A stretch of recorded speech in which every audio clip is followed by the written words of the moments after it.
سلام عرض شد قربان. سلام تیمسار. مشتاق دیدار. قربان. سلام علیکم. سلام جناب. استاد اعظم چطوری آقا؟ سلام قربان. سلام.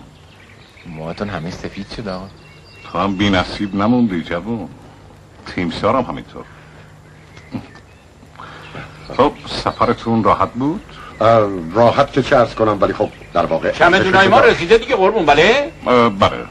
غلام راهنماییتون میکنه. فعلا با اجازه. اتاق آقای ثابتیان اون روبروست. بفرمایید. بیا کامران. بفرمایید. اینم اون تابلوی قهوه خونه مورد علاقه تو.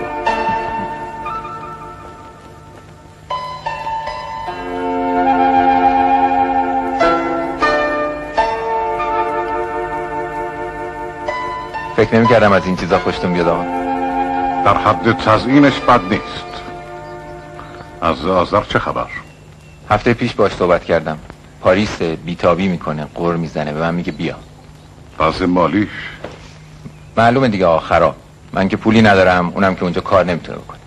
مهم نیست، با ثابتیان ترتیبشون. نه آقا، نه نمیخوام. اون به حساب من میذاره. اصلا آقا اینا رو برای چی آوردین اینجا؟ خطرناک نیست؟ نه، بالاخره باید بهشون کمک کرد. یه کارایی هم با من دارن. کار؟ چیزی نیست. برو یه خورده به خودت برس، از این ریخت و روز بیای بیرون. بعد توی سالن میبینم. چشم. غلام ما را آورد.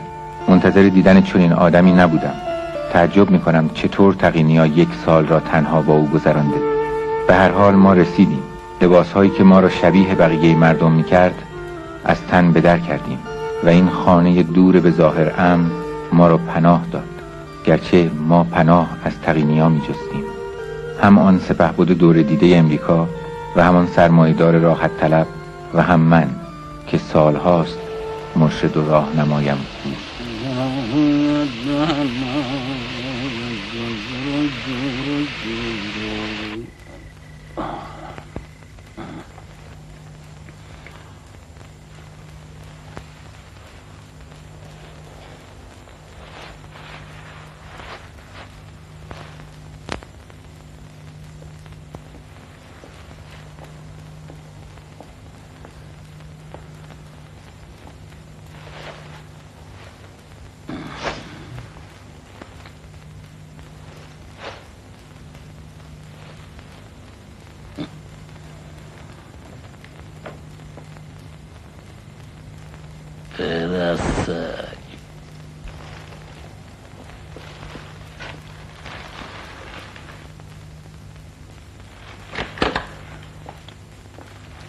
من برای زدن آمپول آمادم.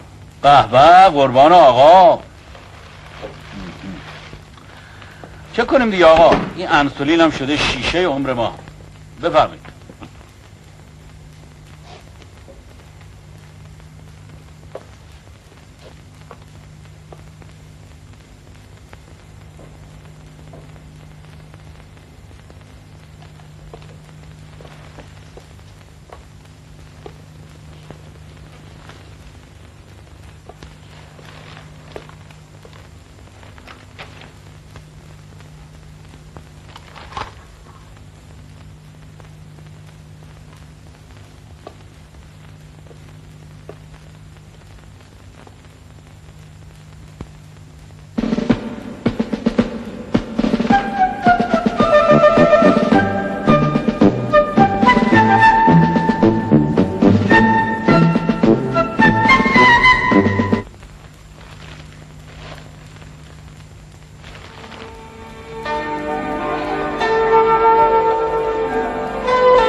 این نقشه اصلیه؟ بله قربان. بیا. نقشه اصلی همینه. جزئیات هم زمین است. فرودگاه تهران، شیراز و اصفهان. فرودگاه های مهم بین المللی ما دیگه کدومن؟ 7 دیگه قربان. جز اون 4 تا این. پس اون چیزایی که برای سمنان و گرمسار آماده کردیم کو؟ اون یه قسمت دیگه یه طرحه. این فاز اول. آها. این عکس کی آقا؟ یارو چی کاره است؟ میرزا ملکم خان. کامران براتون توضیح میده. والا من چی عرض کنم؟ خودتون بهتر از من میدونین آقا. ناز نکن بگو دیگه تو هم. نه والا جدی میگم، من چی عرض بلند کنم؟ شو کامران، بلند شو. چشم. پرنس ملکم خان ناظم الدوله سرحلقه اصلاح طلبان متجدد ایران بود. اصلا باید گفتش که این غرب زدگی از اون شروع شد. غرب زدگی یعنی چه؟ معلومه خیلی پای تلویزیون نشستی. غرب زده بود دیگه قربان. پس شرق زده بود. اصلا غرب زده و شرق زده یعنی چه؟ بفرمایید ببینم این شرق شما کجاست؟ چین 1 میلیاردی سوسیالیست شرقه؟ یا هند 800 میلیونی دموکرات؟ یا ژاپنی که با اصول سیاست غرب اداره میشه؟ یا شوروی؟ خودمون از گیر این دروغ‌های بزرگ خلاص کنیم. هم سوسیالیسم هم دموکراتیسم، هر دو محصول سیر درخشان 2000 و چند صد سال فرهنگ در مغرب زمینه. و ما یعنی آسیا، چه خوشمون بیاد چه بدمون بیاد، لااقل در این 150 سال اخیر حاشیه تاریخ غرب بودیم. ذهنتون رو نجات بدین از این مرزبندی‌های موهوم. مسئله این تمدنه، مسئله انسانه. مهم نیست که شرق و غرب شما با هم دشمن هستن، مهم اینه که هر دو دوستان این تمدنن، حتی در دشمنی با هم. شما غافل هستین که این مسابقه سلاح‌های هستی چند اندازه به دانش انسان امروز اضافه کرده؟ تیمسار از این موضوع بی اطلاع نیستن. بله قربان، ولی چیه که بفهمیم. فعلا که یه مشتی ریختن اینجا و به خیال خودشون بخوان واسه ما مملکت اداره کنن. تو رو خدا حفظی آدمی مثل آقای تقینی ها با این همه مدارک و تحصیلات بیاد اینجا تو این سولاخی قایم بشه، اون وقت آخوندا بشن همه کاره مملکت. ایداد بیداد، ایداد بیداد. دل به این مسائل نده آقای ثابتی. من از این بابت خوشحالم. جنگ ما جنگ با یک حکومت نیست، مقابله با جبهه خطرناکیه که بار دیگه علیه این تمدن باز شده. کدوم جبهه برو؟ جبهه دین. خدا بیامرز رضا خانو، نفس این آخونده رو گرفته بود. اشتباه نکنید تیمسار، بخش عمده گرفتاریای ما ناشی از حماقت‌های همون رضاخان ابله و پسر ابله تر از خودشه. بله، مثل اینکه جنابالی هم کم پای تلویزیون نشستین. این مرد بزرگی که میبینید نزدیک 100 سال پیش در لندن مهد دموکراسی و تمدن عالم سیاستمدارای انگلیسی رو جمع کرد و به اونا گفت ما مردم ایران تمدن اروپا رو میخوایم، ولی رنگ مسیحیت رو از اون پاک کنید. گفت به دین مردم ایران کار نداشته باشید، اونا رو متمدن کنید. لابد خودش اسلامی بوده قربون. بله اون آزاده بود، اون قدرت فراگیر و جهان شمول تمدن غرب رو دریافته بود و میدونست که اسلام به خصوص مذهب شدیداً سیاسی شیعه با این مدنیت پرشکوه در تضاد و تعارض بنیادیه. به همین جهت میگفت به جنگ با دین نرید، از کنار اون بگذارید، بنیادهای تمدن خودتون انسجام بدید و محکم کنید، اونجا رو با موازین پیشرفت بسازید، اونگاه دین به خودی خود خواهد رفت، چنان که مسیحیت مسیح از غرب رفت و یهودیت موسی از اورشلیم. من دمیدن اون صبحی رو دوست دارم که مردم در یک جامعه مرفه و مطمئن و با فرهنگ از خواب بیدار بشن و ببینن که بدون خدا هم میشه بهش رو داشت. با مگه این آخوندا میذارن آقا؟ اینا یه جنسایی دارن، مگه شما نمیشناسینشون؟ مگه میشه باهاشون طرف شد؟ منظور آقای تقینی ها اینه که مستقیما با خودشون نباید رو در رو شد، باید سنگر اصلیشونو که اعتقادات مذهبی نشونه گرفت. اینا این دست هم خوندن تیمسار، خودشون هم میگن اینا با ما مخالف نیستن، با دین ما مخالفن.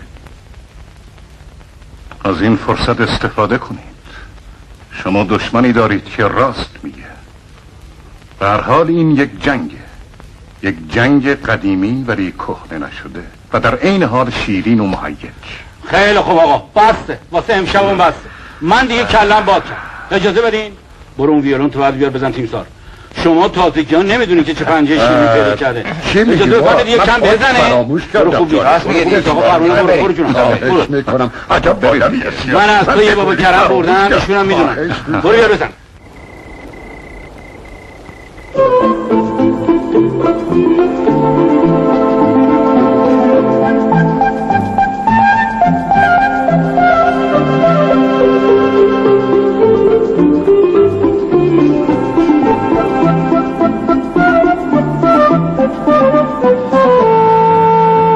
بسته دیگه بابا. بیا بنازا. بسته دونه دیگه. دیشب از تیمسار خواهش کردم یه برنامه روزانه بنویسه، برنامه کار و تفریح و مطالعه. خلاصه وظیفه همه باید روشن بشه باشیم که معلوم کنه وظیفه هر کدوم در روز چیه. آشپزی و نظافت و بقیه کاران بین 4 نفر تقسیم میشه. البته غلام هم ترتیب خرید آذوقه رو میده. وظایف آقای تقینی رو من خودم انجام میدم. آره قربون، آره تو جوونی باید جای همه ما کار کنی. من قبلا فکراشو کردم. کارا بوده ما 3 نفره، ایشون و من و شما. دوستانم فهمیدم من پیر شدم، رعایت میکنم. غلامه باز دوباره اومده پول میخواد. دیشب 2000 تومان بهش دادم. نه اون توقعش بیش از این است. یعنی چی؟ میفرمایید پسر امین نیست؟ به این ترتیب خطرناکه. از اون بابت به هیچ وجه نگران نباشید. اینم بذارین به حساب مخارج پیش بینی نشده. ولی بالاخره آخه یه حدی داره. حالا چقدر باید بهش بدیم؟ 20000 تومان. 20000 تومان؟ حالا شما این پول رو بدید بعد با هم صحبت میکنیم. سلام علیکم. سلام جانم. سلام. سلام علیکم آقا. سلام. چطوری آقا لام؟ ای زنده ایم آقا مثل بقیه. چی خوبه آقا که ما باشی. تو دیگه چرا؟ گلگابزون مال آقای سال. غلام وضع خوبی داشت. این آشفتگی به همه زد. زیر سایه آقای تقینیا توده همه کاره بودیم. خانه انصاف، حزب، شرکت تعاونی همشو ما میچرخونیم آقا. اینو بگیر بذار تو آشپزخونه. تو آشپزخونه چشم. آره آشپزخونه. تا اینکه اوضاع به هم ریخت و همه چیمون رفت. یه پیکان آلبالویی جوانان داشتیم، اونم فروختیم و خوردیم. یه آبم روش آقا. آی تقینی تشریف بیاد. اینم بذارش تو آشپزخونه. چشم آقا. یه خونه هم داشتیم میساختیم که نیمه کارمون. قسمت این بود آقا، دیگه چی کار کنیم؟ آقا یعنی اینا میمونن؟ دنیا دست به دست میگرده آقا غلام. باید گذشت. بله. منتها بعضی دستها برای نگه داشتنش خیلی کوچیک و ضعیف هستن. ببخشید آقا با اجازه. پولو دادی؟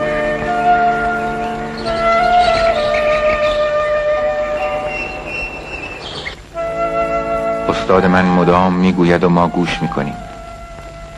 او همه را زیر نفوذ دارد مثل همیشه، اما 1 سال تنهایی او را دگرگون کرده است. شاید من آدم دیگری شدم. فاصله بین ماست که قبلا نبود. سوالهام بی جواب مانده. میترسم از او جوابی بشنوم شبیه به حرفهای تیمسار. او در حالی که جمع را اداره میکند از کارهای همیشگیش هم غافل نیست. در هر فرصتی موزیک گوش میدهد، مطالعه میکند و در آن دفتری که همیشه از من و دیگران پنهان بوده می نویسد. غلام هم می آید و می رود. باج می گیرد هر روز بیشتر. استاد من برای چنین رفتاری با این پسر چه پاسخی دارد؟ چه چیز باعث شده که استاد من رفتار او را توجیه می کند؟ او که همیشه از بزرگی انسانها و اصالت و شرافت انسانی می گفت، حالا چرا باجخواهی غلام را میپذیرد و بقیه را هم سعی دارد که قانع کند؟ شادی کودکانه و بیپایه جمع ما از بیخبری است و گاهی هم مرا با خود میبرد. باید در کنار اینها فراموش کنم که سرنوشت نامعلومی دارم. زنم تنها امیدم بود ولی دیگر نیست. من فقط تقینیا را دارم، فقط او را. سلام قربان. بله. دوستانم نمشب وارد میشن. چه ساعتی؟ نیمه شب. اقدامات لازم انجام شده؟ همه چی مرتبه. منتظر خبر باشید. بسیار خوب.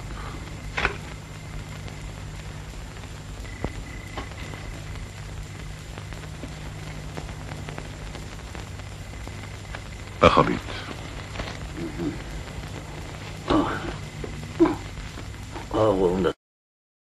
براتون یه خبر خوشی دارم آقایون. چه خبری آقا؟ احتمالاً امشب عملیات شروع میشه. چه ساعتی؟ به همون اطلاع میدن. همین امشب آقا؟ بله. اوه جون من رفتم. کجا آقای ثابتیان؟ میرم چمدونه ها رو ببندم قربان.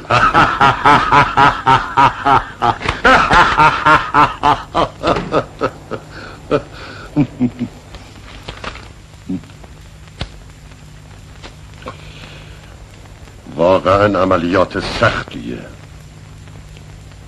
امیدوارم موفق بشن. میشم.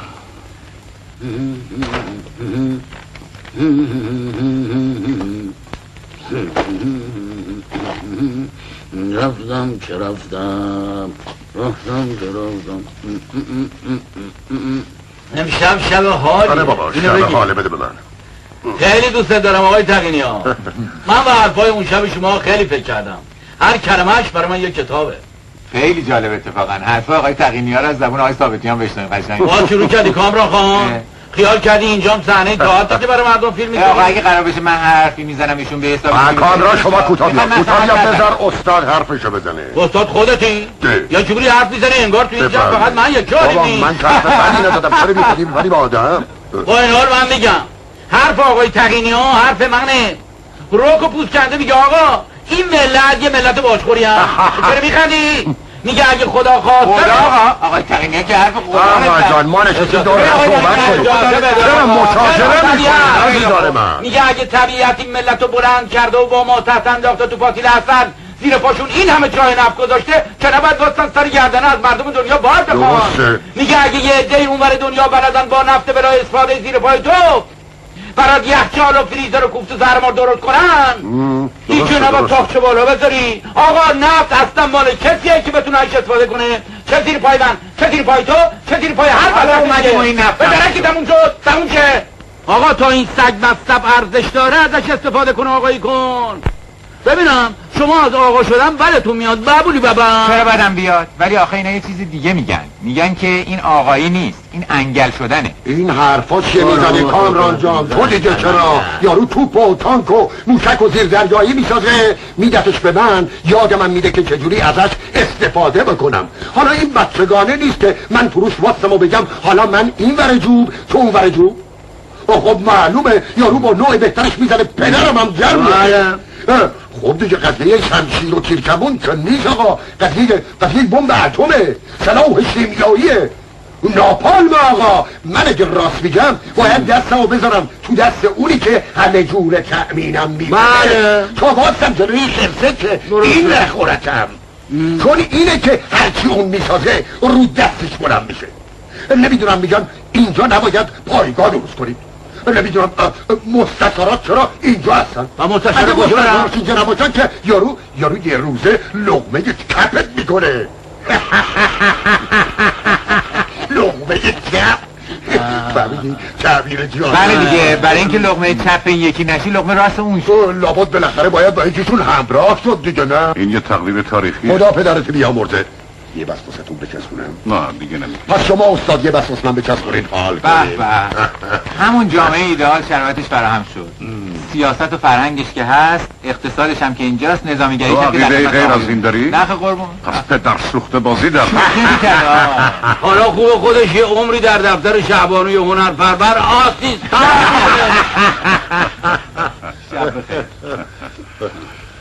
آقا این چرا اینقدر پرت و پلا میگه؟ هر وقت ولش کنم اینطوری میشه. خب ببندینش پدر من، ببندینش. هر کی رو میگه حروم میشه حرفه ها.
مراد باشو بریم.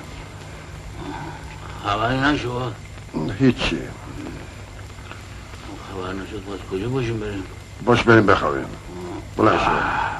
خبری بشه آقای تقینی ها بیدارمون میکنه. باش بریم. باشه همینطور باش.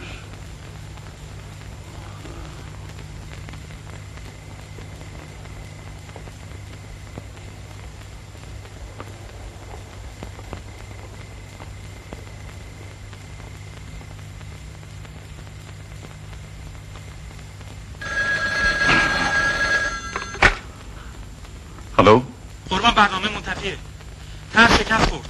از دوستان رابطه اونم هیچ اطلاعی نداریم. الو الو الو شنیدم. مطابق برنامه عمل کنید.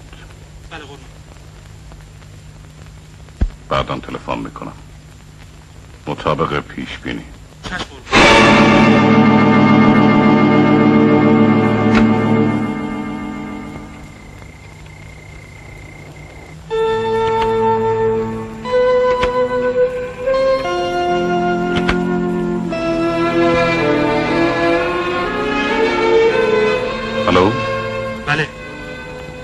چه زودتر همسر تیمسار و مدارک همراهش رو به نقطه بی ببرید. چشم. ممنون.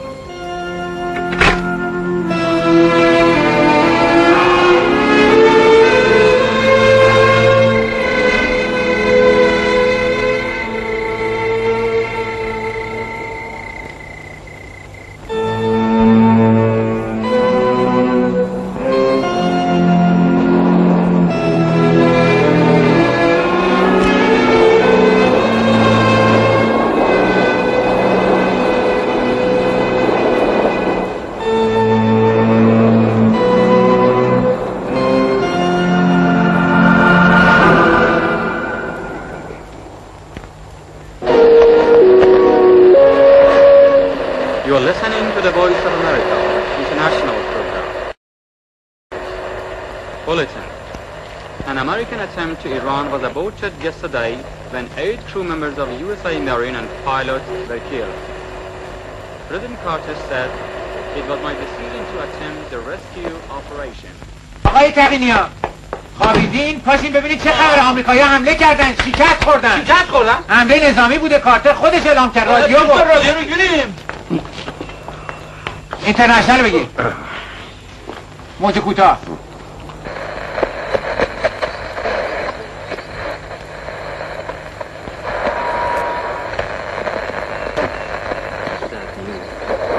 چی داره میگه؟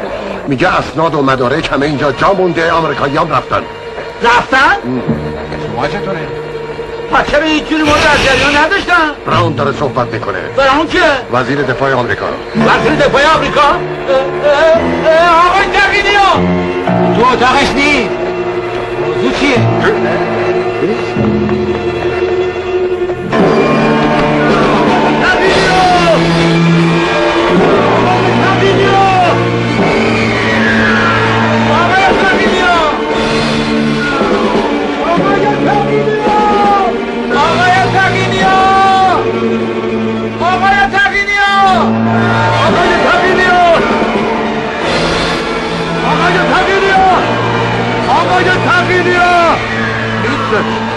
اصلا نیست. نکنه ده رفته. نمیدونم کجا رفته. آقای تقینی. آقا مراد اینجاست. بیا برو. آقا همه چی به هم ریخته. شکست خوردن. همشون فرار کردن. همه رادیو گفتن پدرمون در اومد. آروم میگه آروم چی آقا؟ همه چی به هم ریخته. برنامه شکست خورده. کارتر گریه کرد. بازم میگن آروم. حالا آروم باش. چی آروم باش؟ الان میریزن اینجا. لابد آدرس اینجا تو اسناده. آدرس اینجا تو اسناده؟ آدرس اینجا جایی نیست. شما از کجا میدونید؟ همونایی که تماس میگیرن الان همشونو گرفتن. هر کی هم میدونستن اقرار کردن و گفتن. ساکت آقا. آقا خونه ما زنم اسناد به اونجاست. برید از دفترچه تلفن من شماره تلفن بی رو پیدا کنید، به اونجا تلفن کنید. خانم شما اونجاست.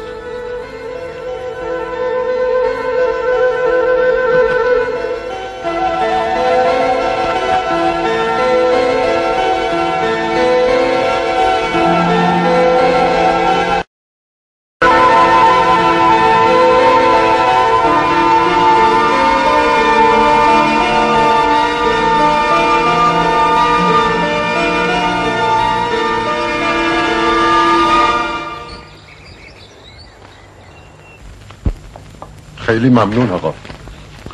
همه چی درست بود؟ بله فعلا. اما کلا باید چی کار کرد؟ باید منتظر موند و خبر گرفت. خبر چی آقا؟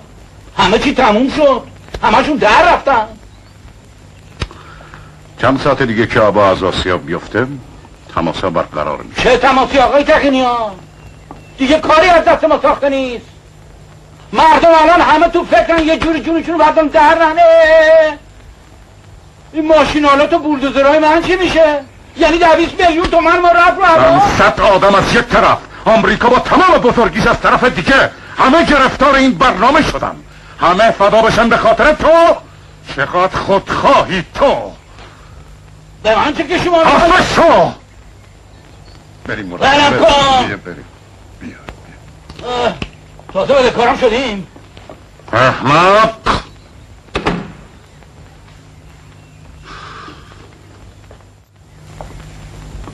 چه شوخی پر دردسری.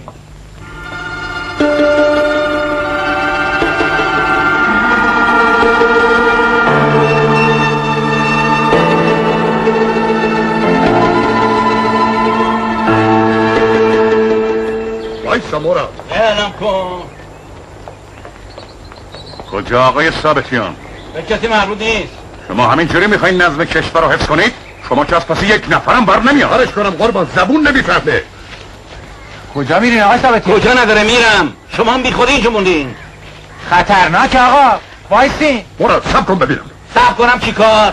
همه چی تموم شد. چرا قبول نمی کنی؟ هیچی تموم نشده و شما باید صبر کنید تا ما بر اساس یک واکنش اصولی در ارتباط. آقا من دیگه حوصله ندارم. مراد هی واسه من ادبی حرف کار میزنه. کنم نمیتونم مثل شما بی ادبی منو عصبانی نکن. چرا نمیفهمی؟ این موضوع نقشه و برنامه داره. همه چی پیش بینی شده است. آخه چرا نمیخوای بفهمی؟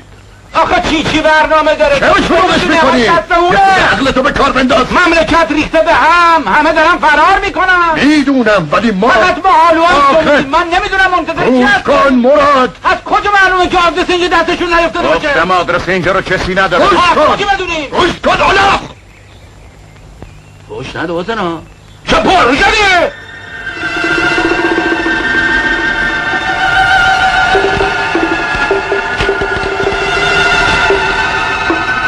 این بچه ها فوری از کوره در میری. آخه اتفاقی نیفتاده. اونا اومدن نشد رفتن. به همین سادگی. مرد حسابی رئیس جمهورشون تو تلویزیون گریه کرده. تو چرا گوله این حرفا رو میخوری؟ آمریکایی‌ها سفینه میفرستن رو ماه میشونن. نمیتونن چارت تنگیرن رو تو اصلا به این کار ندارم. دیگه میگه نمیتونم ببونم. پرت و بلان نگو مراد. الان سرنوشت همه ما به هم بسته است. اگه یه نفر از این خونه بره بیرون و دستگیر بشه هممون نابود میشیم. به خصوص اگه اسامی ما تو اسنادی که آمریکایی‌ها تو تبسکو گذاشتن مونده باشه. البته بعیده ولی خب باید هر احتمالی رو در نظر گرفت. تازه کجا میخوای بری؟ نمیدونم. فقط میدونم که اینجا دیگه هم نیست. فوقش خودم میرسونم اون پسره رو پیدا میکنم 1000 تومن بهش میدم همونطوری که من آورده بردار بره. تموم شد.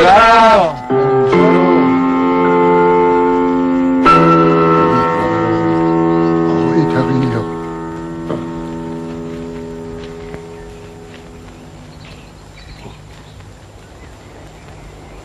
بفرمایید تو آقای.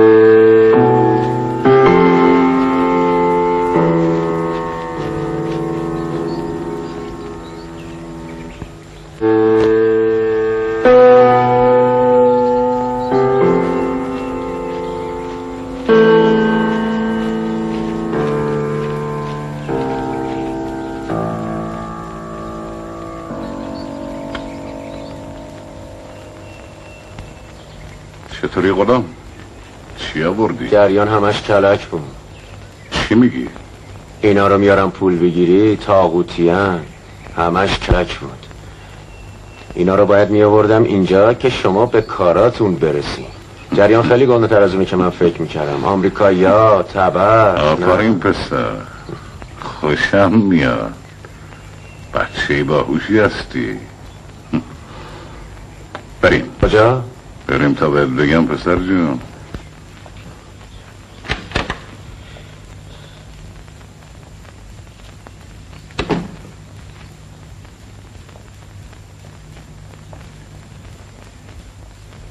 چی شد آقا؟ شکست اون طرح چیزی نبود، اما حالا حق دارید نگران باشید. یعنی همه چی رو فهمیده؟ بله. آخه آدم به تو چی بگه مرد؟ به من چه؟ کف دستمه که بو نکرده بودم مثل جنیه ها ظاهر میشه. حالا باید چیکار بکنیم؟ نمیدونم. آقا نمیشه اینجا نگرش دارین؟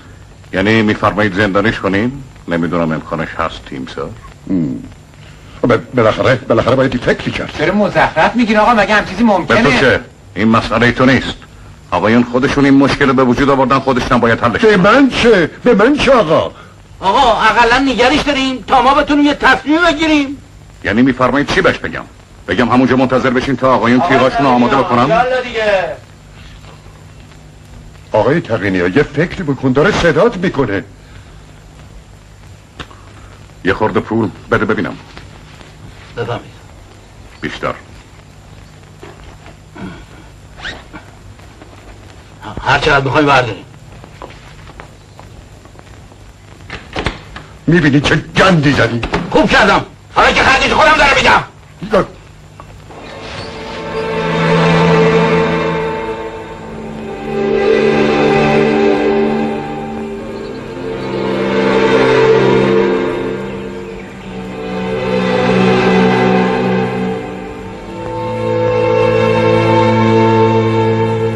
بذاره مشرف یه لقمه بخور.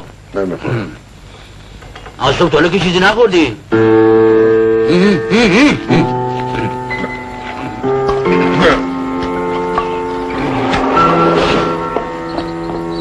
رفت؟ بله. نتونستی نگرش داری؟ صبح برمیگرده. تا صبح چی؟ نره لقمه بده. من یه قول بزرگی بهش دادم، یه قولی که میدونم عملی هم نیست. تا به حال دروغ نگفته بودم که به خاطر شما گفتم. به حال تا فردا فرصت است که یه فکر اساسی. باید رفت. هیچ راه حل دیگه هم نداره. باید رفت. کجا باید بریم؟ الان همه مملکت به هم ریخته است. کجا امنه که بریم؟ پس چیکار کنیم؟ بشینیم تا این پسر برگرده تحویل جوخه اعدام بده؟ بیرون که نمیشه رفت چون ناامنه. اینجا نمیشه مون چون این پسر خطرناکه. خب چیکار کنیم؟ بشینیم دعا کنیم شاید این پسر تو این رفت آماده تصادف کنه بمیره؟ چیکار میتونیم بکنیم؟ والا دیگه چه کاری از دستون برمیاد؟ آقایون هیچ راه حل دیگه ای وجود نداره. یا باید ما این پسره رو بگیریم و همینجا زندانیش بکنیم یا اینکه بکشیمش. بکشیمش؟ بله. تنها راه حلی که به ذهن یک نظامی ارتش شاه میرسه. بفرمایید شما مسئله رو هنرمندانه حل کنید.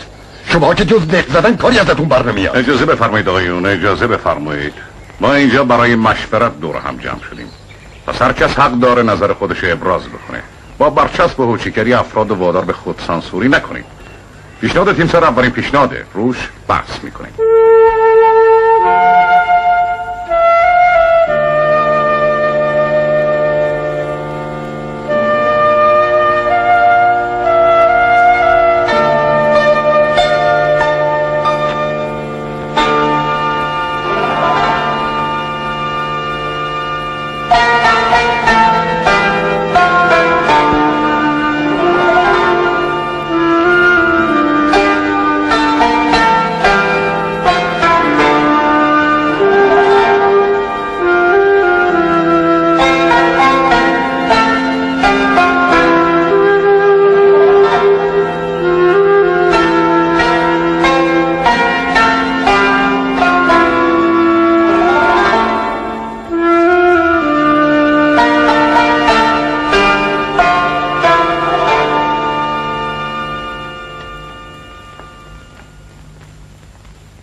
کامران بلند شو کامران.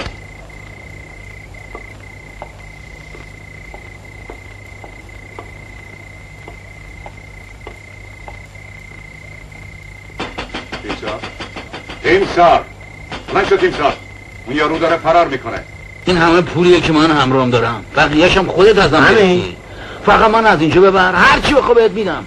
اصلا میتونی با هم بیای، با هم از ایران میریم بیرون. اونجا من بهترین زندگی رو برات فراهم میکنم. تو فقط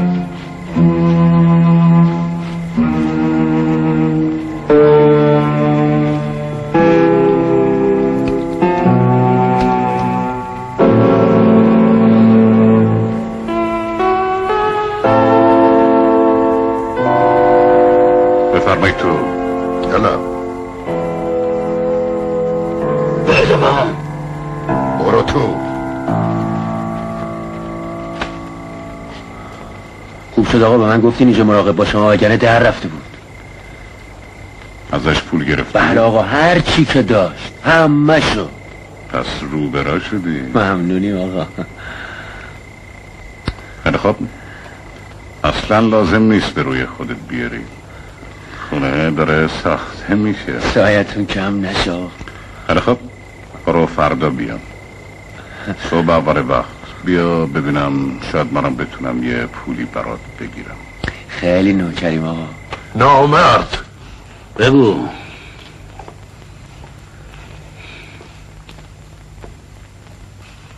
پست بگو آقا. خودخواه. بگو هر چی دلت میخواد بگو. تو حتی رعایت رفیق 20 سالت هم نکردی. آخه من بهت نگفتم بیا با هم بریم. بقیه هم که مطرح نبودن.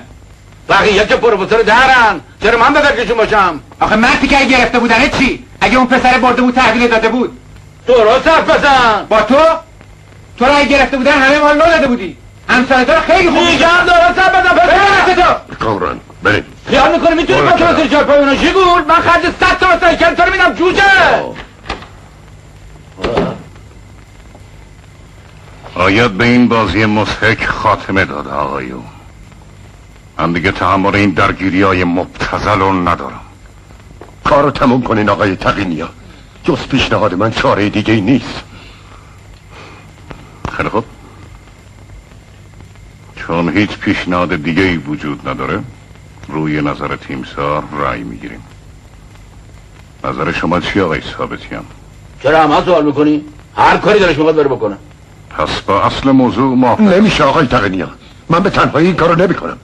یا همه با هم یا هیچ کس. پس اکثریت با اصل موضوع موافق هستیم. پیشنهاد دادن که کاری نداره، کیه که عمل کنه؟ همیشه مرد عمل کم بوده. مردانی که بتونن برای نجات یک جمع پریشان از بنبست به نیاز اکثریت پاسخ بدن و ماشه رو بکشن.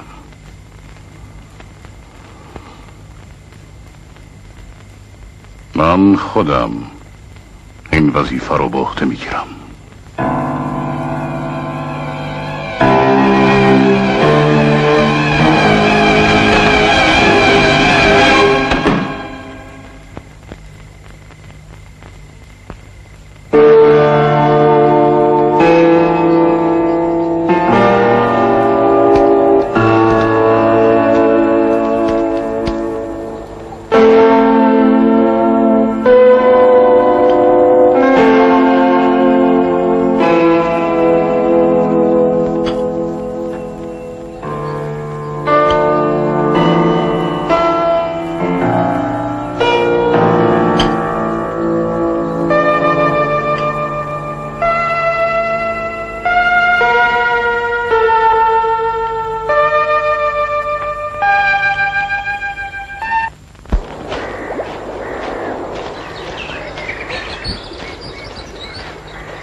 سلام علیکم.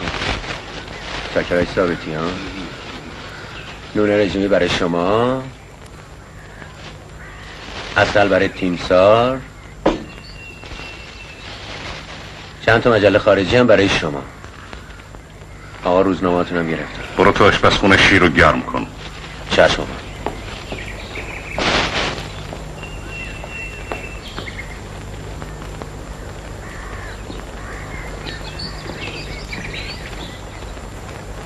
اصلاتونو بدید من.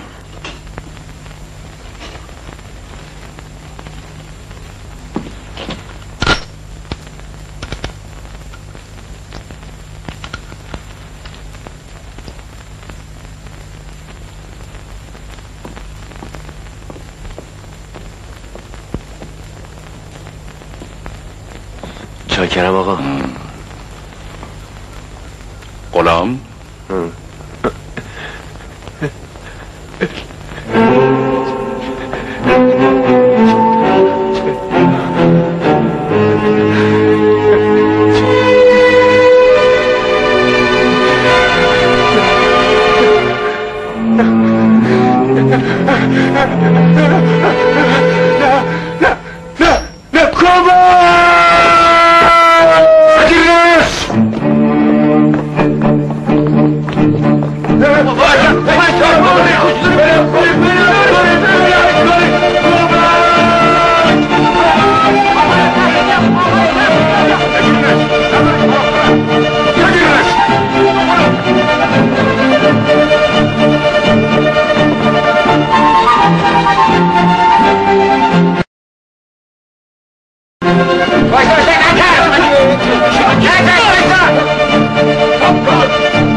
دارم دیوونه میشم، دیگه تحمل ندارم.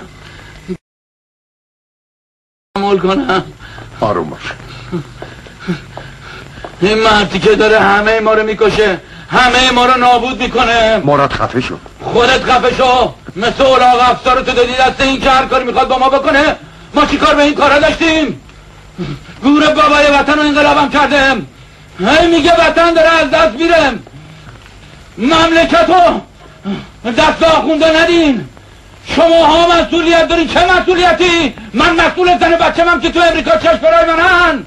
آروم باش. آروم باش. خواهش میکنم. نمیتونم آروم باشم. به خودت مسلط باش. مراد خواهش میکنم. چی کار داشتم که اون امریکایی جستگو برداشته با توی خونه من؟ تو هم چقدر ناراحت بودی؟ نه خوشحالم شدم. مثل میمونا لباس اسموکینگ سفید پوشیدم، پاپیون زدم با دستکش سفید، اومدم استقبال آقا. Welcome to my house. Welcome to my house. مراد تو بدبختم همینطور. هایزر برداشته برد تو خونت. تو یه لقبمون مهمونی مفصل براش دادی. پول بده کامران روزنامه درست کنه. بشین. پول بده برای کودتا اسلحه بخر. به اون امریکایی بگی بشین. ما همین کارا آلودمون کرد. آروم باش. وگرنه ما اینجا چی کار داشتیم؟ مگه بقیه نرفتن؟ چرا؟ آروم باش. یه عمر بدبختی نکشیدم که به این حال روز بیفتم. صبح تا شب تو این سوراخی تنم بلرزه. اصلا من چرا باید اینجا باشم؟ من چرا باید دست به آدم کشی بزنم؟ من چرا باید آدم بکشم؟ دارم دیوونه میشم. بلند شو.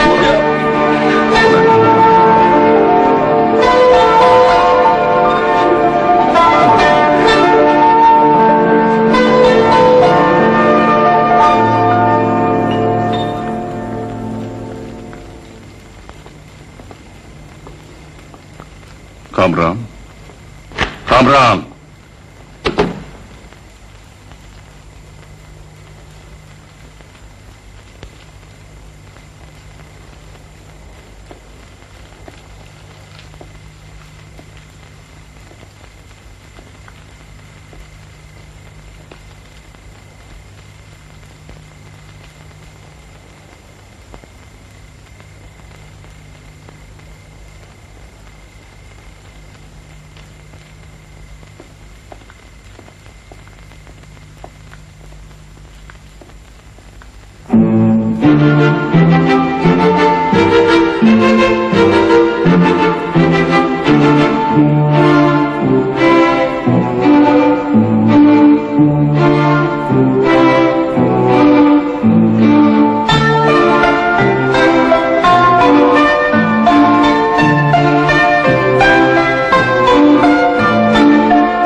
چطوری مراد؟ بیا بشین حسین. نگاش کن، دائم مراقبه. اون نمیذاره هیچ کس پاش از اینجا بیرون بذاره. تو خیالاتی شدی مراد. ما نباید پامون از اینجا بیرون بذاریم. پاسپورتامون از تو سفارت در اومده، رد پامونو تو ماجرای تبس پیدا کردن. ما از اینجا کجا میتونیم بریم؟ هر جا که بخوام. مراد من میبرمت. تو به حرفای این اعتماد نکن. ببین حسین، اون دست ما رو به خون آلوده کرد که ازمون آتو داشته باشه. که چی بشه؟ که نتونیم بریم. اون خودش هم مثل ما گرفتاره. نه اون یه عوالم دیگه داره. اون آدم خطرناکیه. همین الانم تو فکری که به خاطر حرفای دیشب از من انتقام بگیره. تو دیگه داری شورشو در میاری. من اینو از چشاش میفهمم. خیلی خوب خیلی خوب.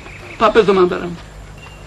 میگیرنت مراد، میگیرنت، هممون بدبخت میشیم. نه کامران. بله. یه چیزی میخواستم ازت بپرسم. چیه؟ تو مخالفی من از اینجا برم؟ نه. این پسر دیوانه. نه این بهتر اونو میشناسه، میدونه موندن ما صلاح نیست، اینم هر بدبختی میکشه از دست اونه. من اینو خوب میدونم. تو باید کمک کنی من برم. من میدونم باید چی کار کنم. من برم راه برای شما هم باز میشه. هممون از این مملکت خراب شده میریم بیرون. حسین سرش گرم کن، من از اینجا برم. حسین خواهش میکنم به خاطر رفاقت 20 سالمون کمکم کن من برم. خیلی خیلی داریم میام بابا زبوش نفرم.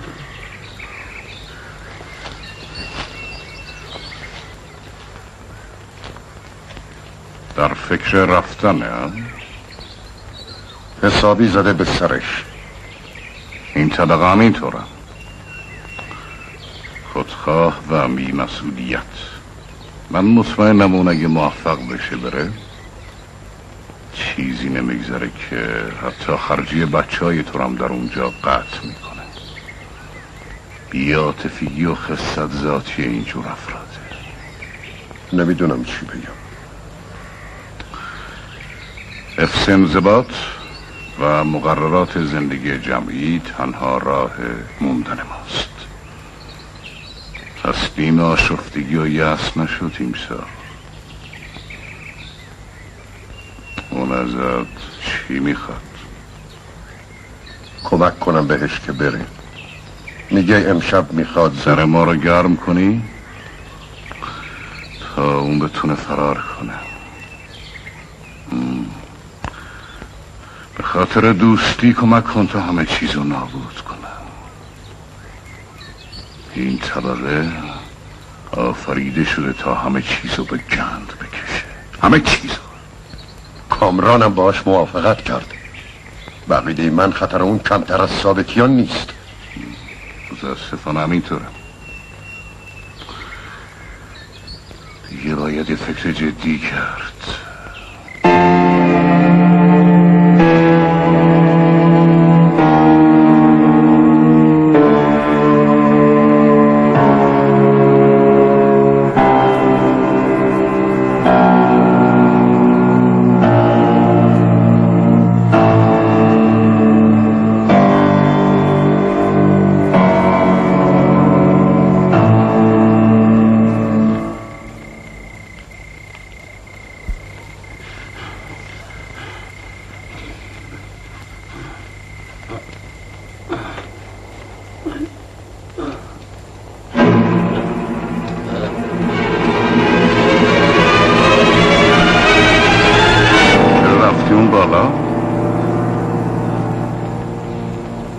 این در که بازه خودتون شب گفت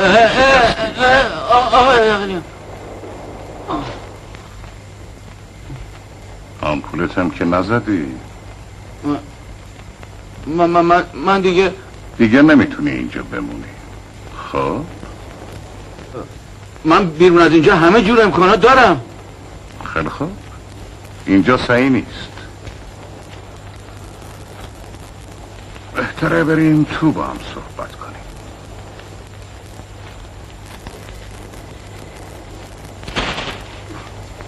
خیلی خوب، بریم تو، اونجا صحبت میکنیم. بریم تو.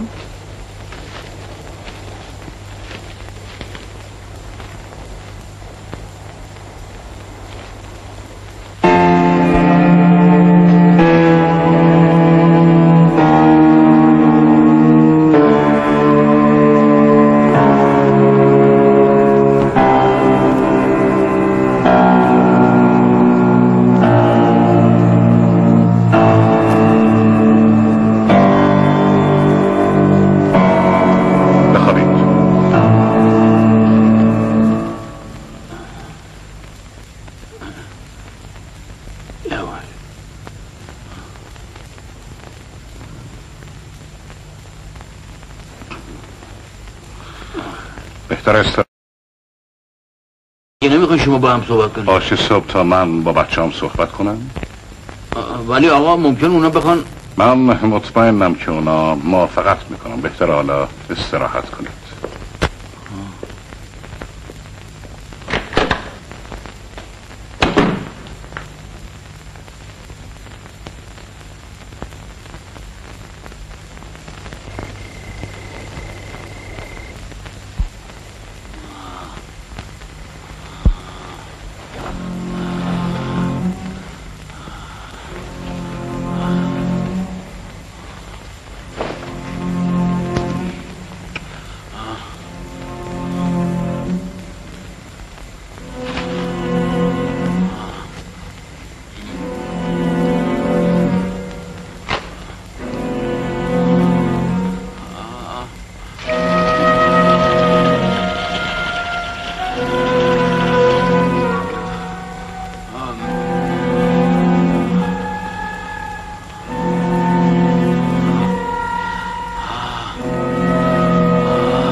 الان صداش میکنم.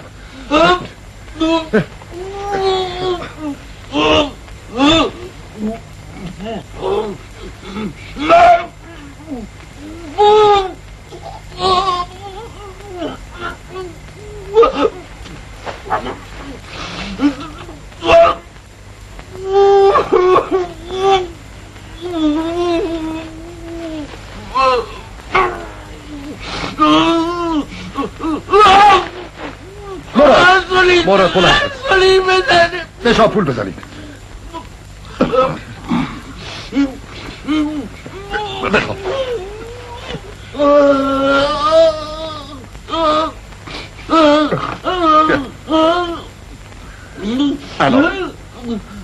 الان بدان پول بزنید. چی شده پیرسر؟ استراحت کن. حالش خراب. آروم باش. آروم باش. مراد آروم باش.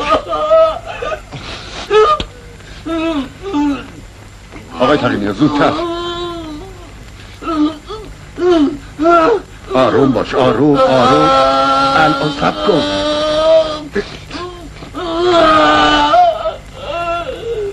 نوشته آنسولین رو باید جای خنک نگه داشت. شاید این آمپول فاسد شده. فاسد؟ تو آب رقم نگه می‌داشتم. خیلی خودت فشار استراحت. بلند شو. بگی زیر بغلش بگی بره. بلند شو. بره.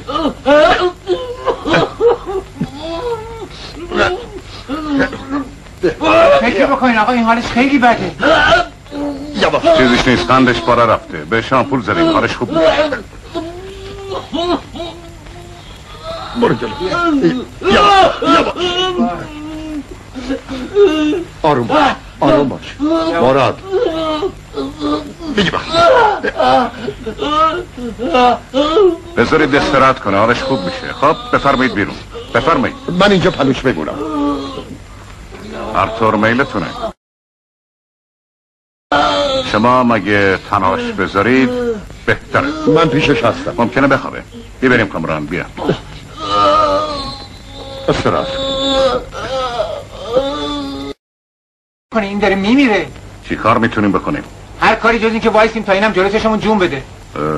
پیشنهاد تو چیه؟ برسونیمش دکتر. چی؟ من حاضرم این کارو بکنم. ماشین غلام که هست. اینطوری این زنده نمیمونه. یه کاری باید کرد. سویش آقا، سویش ماشین غلام کجاست؟ شما موافقین تیمسار که کامران ثابتیانو ببرد دکتر؟ شما نظرتون چیه؟ من عقیده دارم که باید سنجیده عمل کرد. سنجیده چی آقا؟ سنجیده یعنی به دیگران هم فرصت اظهار نظر بدید. همین حرف شما نجات ثابتیان نیست. پس چیه؟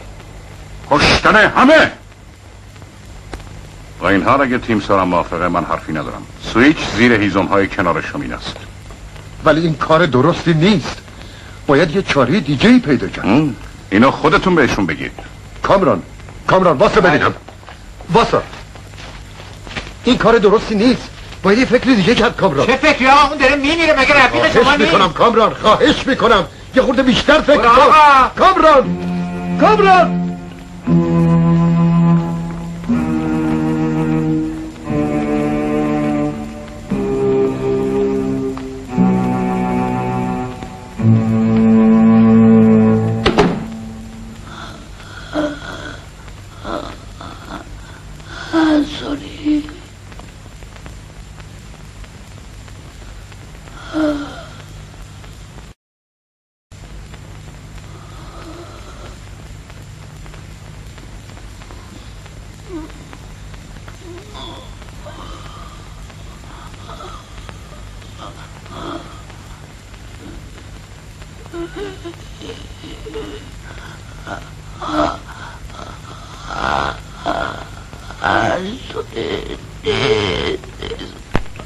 اونایی هم که بهت زدم انسولین نبود.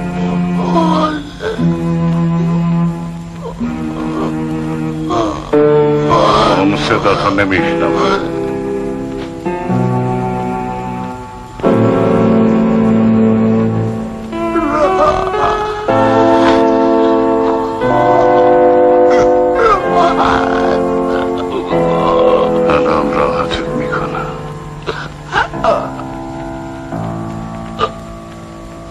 کار تو درست نیست. اون دوست منه. من دلم بیشتر از تو برای اون میسوزه. اما نباید این کار کرد. این کار یعنی خودکشی دست جمعی. برای این مشکل میشه یه راه حل اصولی پیدا کرد. ما نباید دست پاچه بشیم. کامران گوش کن. این کارو نکن. این حماقته.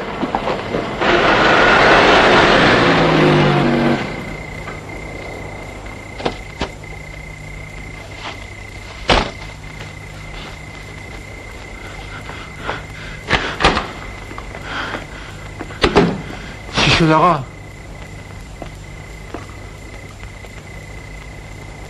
متاسفانه تموم کرد.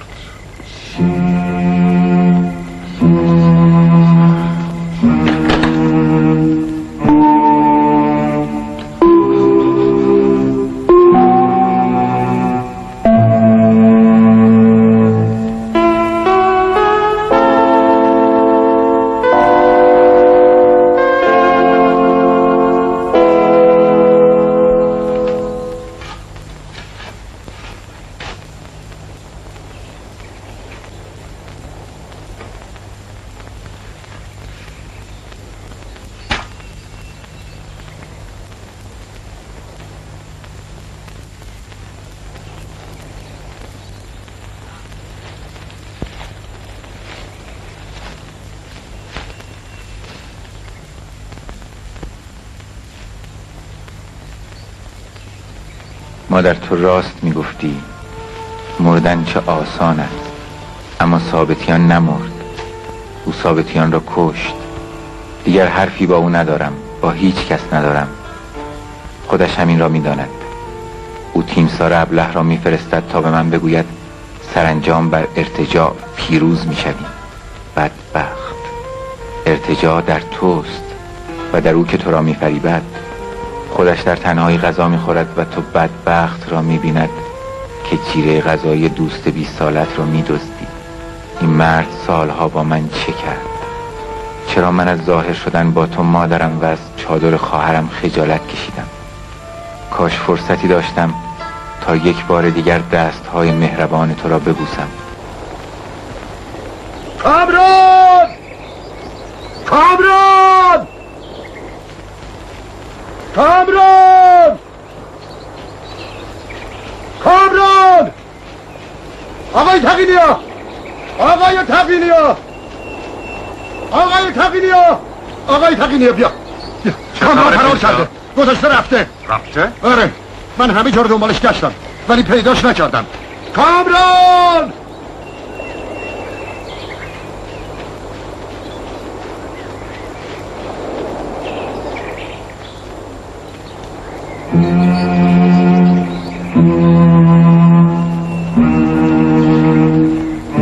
ماشینم برده؟ من اون دفعه به شما گفتم این پسر خطرناکه، از اون پسر غلام و ثابتیان بدبخت خطرناک داره، اما شما گفتین بذار به عهده من. بفرمایید حالا باید چه غلطی بکنیم؟ آروم باشه تیمسار. چطور میتونم آروم باشم؟ من چندین بار به شما تذکر دادم چون این روز پیش بینی میکردم، از حرفاش، از کاراش، از تلویزیون نگاه کردنش، از اون کتابای مزخرفی که میخوند، ولی شما به خاطر روابط شخصیتون احترایی نکردین. خب حالا باید چیکار بکنیم؟ ماشین غلامو خیلی تو این منطقه میشناسن، تو اولین شهر دستگیرش میکنن، تازه اگه خودش در لامون بده. از اولش هم آوردن این پسره دیوونه به اینجا اشتباه بود. من 15 سال برای اون زحمت کشیدم. حالا باید چیکار بکنیم؟ نمیدونم. باید رفت آقای تقینیا، دیگه نمیشه اینجا موند. کجا؟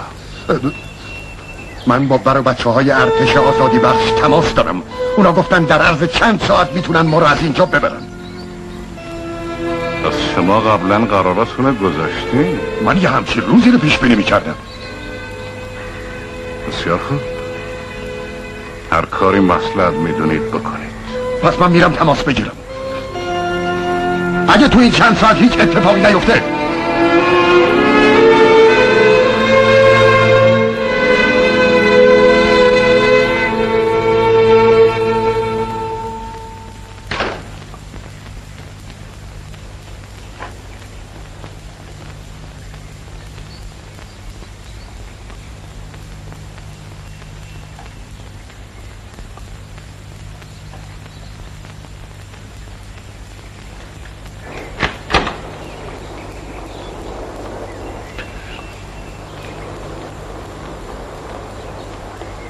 شما نمیخواین آماده بشین آقای تقینیا؟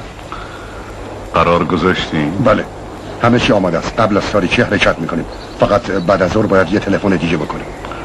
بسیار خوب، تا اون موقع منم آماده میشم.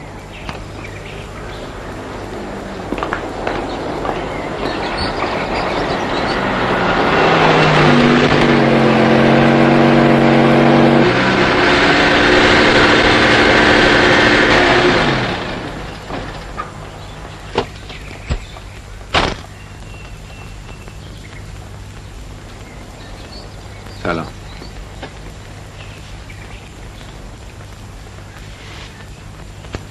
کجا رفته بودی؟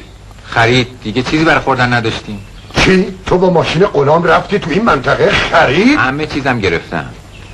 فکر نکردی ممکنه بشناسنت؟ اتفاقا یه نفر من شناخت، پرسید من قبلا شما رو ندیده بودم. تو چی گفتی؟ گفتم چرا؟ برای فردا نهار دعوتش کردم. چی؟ حالا وقت شوخی نیست. تو دیوونه این مرتجه، فکر نکردی اگه میگرفتنت چی میشد؟ بدتر از این بعد چی میخوای بشه؟ اونا میکشتنت ابله. به هر حال از زندگی کردن با امثال تو بهتر بده بود. من سویچو. بکش دست تو. تو حق نداری پا تو از اینجا بذاری بیرون. من هر چه دارم بخواد میرم. نمیتونی، امنیت این خونه حالا 2 تا قربونی گرفته. من دیگه نمیذارم به خاطر دیوونه بازیای تو احمق همه چی به هم بخوره. بکش دست تو. سوی تو. بکش دست تو. مؤدب باش. مؤدب. بس کن. منم دیگه تحملشو ندارم. شما هر کاری که دلتون میخواد بکنید. من دیگه نمیتونم مثل کفتار بالا این قبل زندگی کنم. نمیتونم. یعنی چه؟ یعنی 20 سال توی هوای آلوده نفس کشیدم بسه. من همینم که هستم. میخواد میمونم، نمیخواد میرم.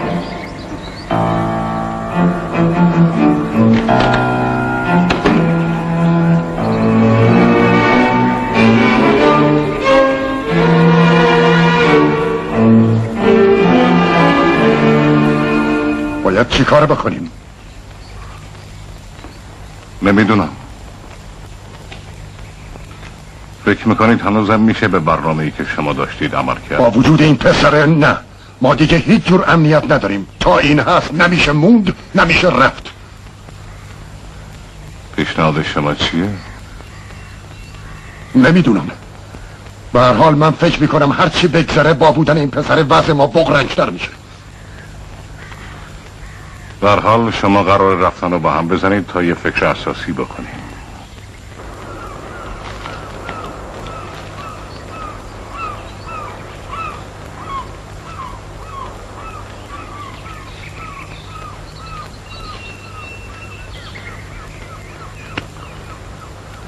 هیچ فکر نمی کردم اینطوری از کوره در بری، ولی خوشم اومد. یاد گذشته ها افتادم، به خصوص روزهای اولین برخوردم. یادته؟ اما من خوب یادمه 15 سال پیش بود. به خاطر هواداری از یک جریان ابلهانه سیاسی دنبالت بودم. من بهت پناه دادم و نشستیم ساعتها با هم حرف زدیم. اون روزی که میرفتی یه چیزی گفتی، جملت خیلی خوب یادمه. شما جون منو نجات دادید، حالا میخوام که روحمو نجات بدید. اما من اقرار میکنم که کوتاهی کردم و حاصل کوتاهی اون روز من آشفتگی فکری امروز توه. ولی هنوزم دیر نشده. ما میتونیم گذشته رو جبران کنیم.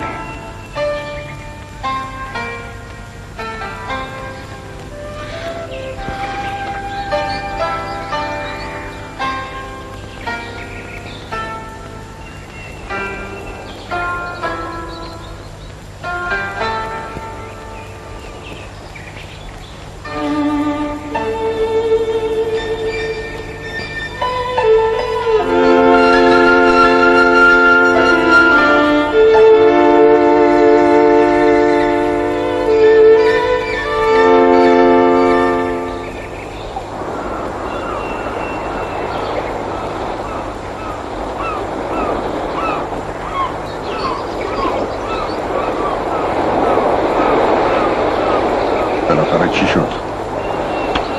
هیچ. باهاش صحبت کردین؟ بله. حقوقش اینه که بتونم همینجا نگرش دارم. من بهش اطمینان ندارم به هیچ وجه. توصیه من اینه که شما بهش اطمینان نکنین. پس چی کار کنیم؟ شما بهتر از من میدونین. من و شما عقاید مشترک داریم، لازم نیست همه چی رو به هم بگیم. برام سخته، اما ناچارم. خودم ساختم، خودمم خرابش میکنم.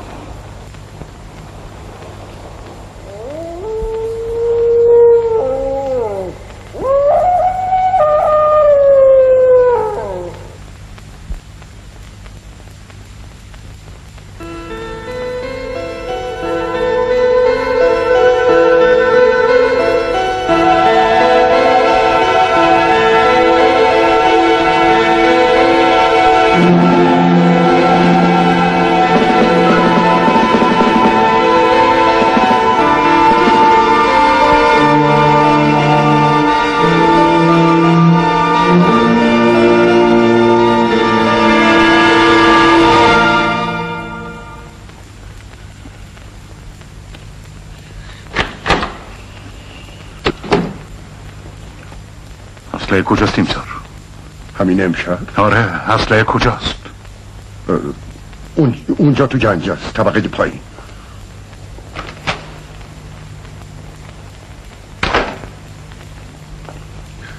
پره؟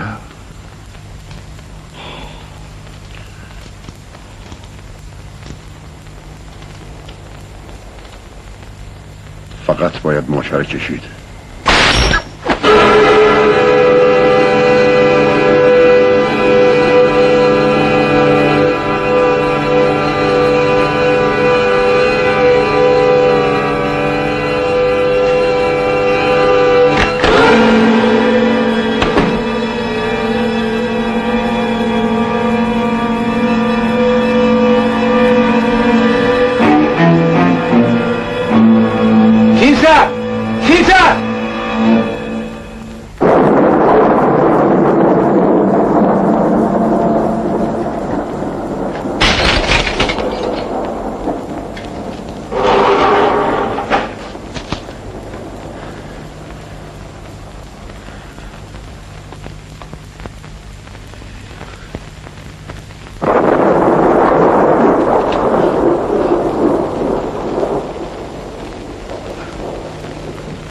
درو باز کن ببینم.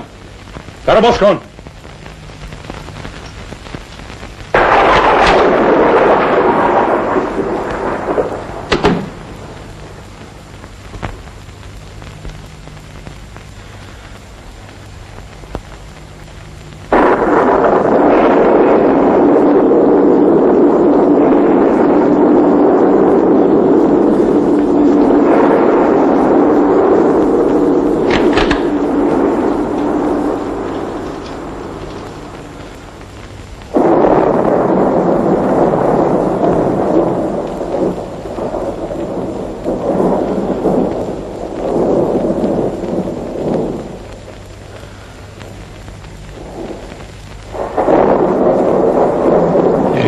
کرده؟ به هر حال باید دفنش کرد. تیمسار هم رفت. حالا من و او با این سه گور تنها مانده ایم. او با خونسردی همیشگی آثار آخرین آدمی را که به او اعتماد کرده بود پاک می کند. انگار نه که کسی اینجا بوده. در همین اتاق من را بالای جسد تیمسار گیر انداخت با نگاه مسخره. دیگر این حیله های قدیمی در من نمی گیرد. من که می دانم تیمسار خودش را نکشت، گرچه اینها حقشان بود. شاید من هم، من که عمری را بر سر زیبا جلوه دادن این دنیا گذاشتم، دنیایی که همچون اینجا گورستانی بزرگ است با چراغ‌ها، سالن‌های مجلل، لباس‌های شیک و از همه مهمتر کلمات فریبنده و زیبا. من با همین دست‌هایی که او می‌گفت باید ظریف و هنرمندانه بیافریند گور کندم. آن صبحی که او می‌خواست بدون خدا بدمد دمید. من دیدم آن صبح جهنمی را که در این گورستان دمید. آنها که میخواهند خدا را از زمین و زمینیان بگیرند خیالی ندارند جز آن که خود به جایش بنشینند. و سرنوشت شوم چنین جمعی، چه به کوچکی ما چه به بزرگی تمدنی که تقی نیازان میگوید، همین است. دمیدن همین صبح را میگفت دوست دارم. حالا دیگر همه چیز روشن است. فقط باقی مانده اشتیاقی کشنده در من برای خواندن یادداشت‌های پنهان او. خدای مرا ببخش، چقدر شرمسارم.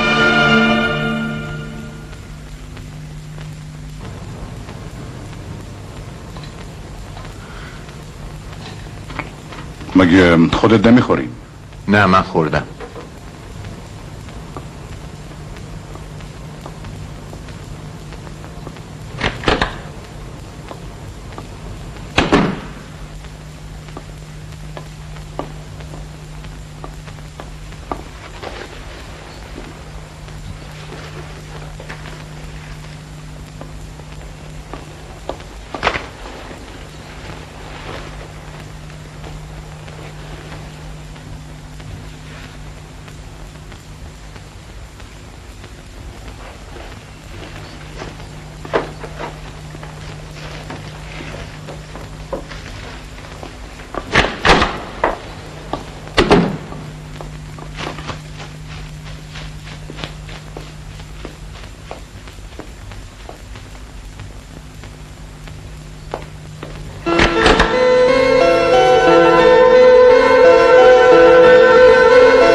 چه نشو کامران؟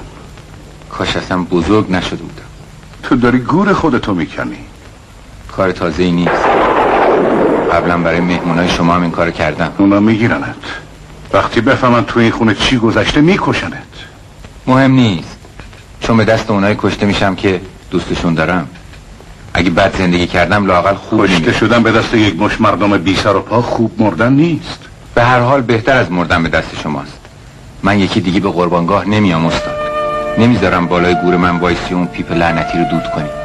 لذت مرگ تازه رو بهت نمیدم. من دوست ندارم مردن تو رو ببینم، چون هنوزم فکر میکنم تو با بقیه فرق داری. من همیشه خواستم از تو یک مرد بزرگ بسازم، آدمی که گرفتار اخلاقیات مبتذل مردم کوچه و بازار نباشه، مردی که از خون و رنج نترسه و به هدفهای بزرگ فکر کنه و مرگ آدمهای کوچک و حقیر آزارش نده. مردی که بتونه با استقامت بس آقای تقی‌نیا، من خوشحالم که استعداد این بزرگی ندارم. دروغ میگی، تو خوشحال نیستی. تو داشتی میشدی، زمانه مجالت نداد. حالا داری زبونی و ضعفتو توجیه میکنی. تو چون نمیتونی مقاومت کنی دنبال یک راه حل برای تسلیم میکردی، اما من نمیذارم. من برای تو زحمت کشیدم. تو باید بمونی تا به خودت بیای و از این بیچارگی و تزلزل نجات پیدا کنی. حتی اجازه نمیدی انتخاب کنم. دیگه گوش نمیکنم. دیگه اجازه نمیدم با هم بازی کنی. اگه بخوای بمونم میرم، اگه بخوای برم میمونم، اگه بخوای بمیرم زنده میمونم، اگه بخوای زنده بمونی. خب چی؟ ولم کن. دیگه نمیخوام به حرفات گوش کنم. هرچی باید بفهمم از اون دفتر فهمیدم. من باید درباره اون دفتر چی به توضیح بدم. توضیح؟ چه توضیح روشن‌تر از اون گورای توی باغچه است؟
بجز از خدای را به دوستی میگیرند، عنکبوتی را میمانند که برای خود خانه‌ای میسازد.